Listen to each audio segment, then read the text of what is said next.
Assalamualaikum warahmatullahi wabarakatuh. Kembali lagi di video saya yang akan membahas materi tentang tugas dan tanggung jawab manajemen pendidikan.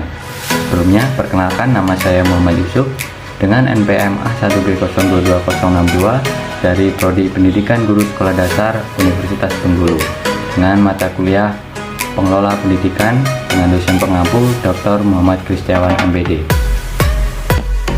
Apa sih itu kepala sekolah? Kepala sekolah adalah orang yang memimpin sebuah lembaga pendidikan atau sekolah dan menggerakkan, mempengaruhi serta mendorong semua pihak yang terlibat dalam lembaga untuk mencapai tujuan bersama. Hal-hal yang mempengaruhi kepemimpinan kepala sekolah menurut Depdiknas tahun 1999 yaitu sebagai berikut. Yang pertama, kepribadian yang kuat, yakni pribadi yang percaya diri, berani, bersemangat, murah hati, dan memiliki kepekaan sosial.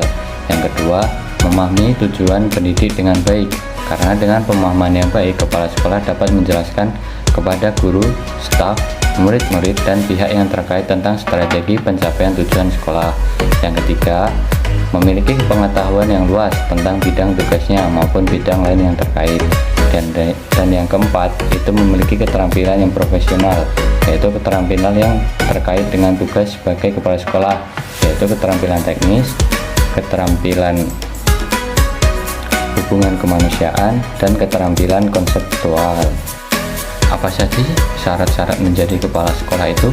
Syarat-syarat menjadi kepala sekolah itu terbagi menjadi dua kualifikasi. Yang pertama itu kualifikasi umum kepala sekolah. Yang kedua kualifikasi khusus kepala sekolah. Kualifikasi umum kepala sekolah itu yang pertama memiliki kualifikasi akademik sarjana atau diploma 4. Yang kedua, pada waktu diangkat menjadi kepala sekolah berusia setinggi-tingginya 56 tahun. Yang ketiga, memiliki pengalaman mengajar sekurang-kurangnya 5 tahun. Dan yang keempat, memiliki pangkat serendah-rendahnya 3C bagi pegawai negeri sipil atau PNS.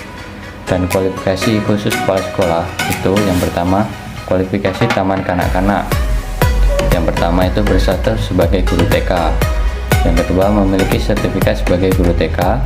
Dan yang ketiga, memiliki sertifikat kepala TK yang dikeluarkan oleh lembaga yang ditetapkan pemerintah. Dan yang kedua itu kepala sekolah dasar atau SD.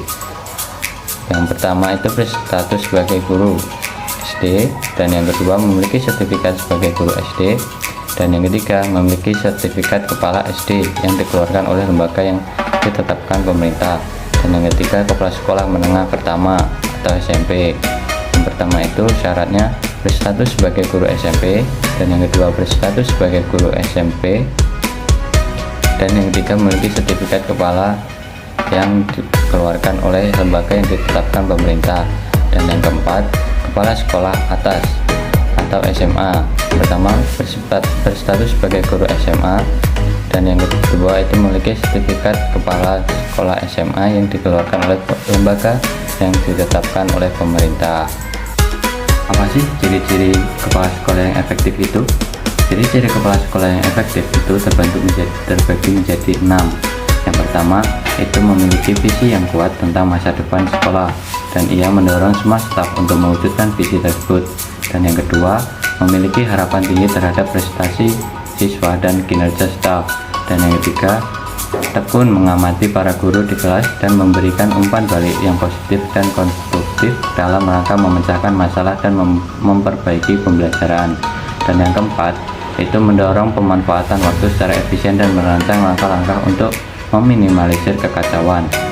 Dan yang kelima, itu mampu memanfaatkan sumber-sumber materi dan personil secara kreatif. Dan yang keenam, atau yang terakhir, memantau prestasi siswa secara individual dan kolektif, serta memanfaatkan informasi untuk mengarahkan perencanaan instruksional.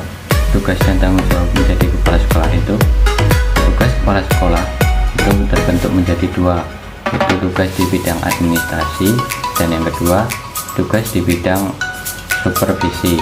Tugas di bidang administrasi itu digolongkan menjadi 6. Yang pertama itu pengelola pengajaran, yang kedua pengelola kepegawaian, yang ketiga pengelola kemuridan, yang keempat pengelola gedung dan halaman, dan yang kelima pengelola keuangan, dan yang keenam itu pengelola hubungan sekolah dan masyarakat.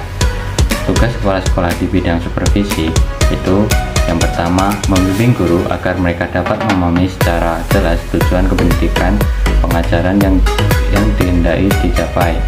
Yang kedua itu membimbing guru agar mereka dapat memahami lebih jelas tentang persoalan-persoalan dan kebutuhan murid.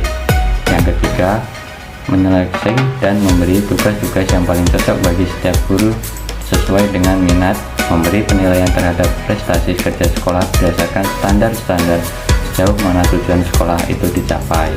Apa saja sih fungsi kepala sekolah sebagai manajer? Fungsi kepala sekolah sebagai manajer menurut standar tahun 1978, yang pertama itu bekerja dengan melalui orang lain. Yang kedua, dengan waktu dan sumber daya yang terbatas, mampu menghadapi berbagai persoalan. Yang ketiga, bertanggung jawab dan mampu mempertanggungjawabkan. Dan yang keempat, memiliki secara realistis dan konseptual. Yang kelima, sebagai juru penengah. Yang keenam adalah seorang politis. Yang ketujuh adalah orang diplomat. Dan yang kedelapan, mengambil keputusan yang sulit.